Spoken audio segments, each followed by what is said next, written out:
సిరుల రాణిని చేయి పట్టి శ్రీహరిగా మారునని రాసి పెట్టి వరుని జాతకం వేచి ఉన్నదమ్మా.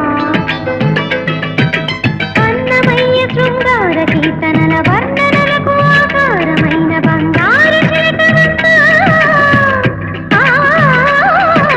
రాముని సుమసరమా,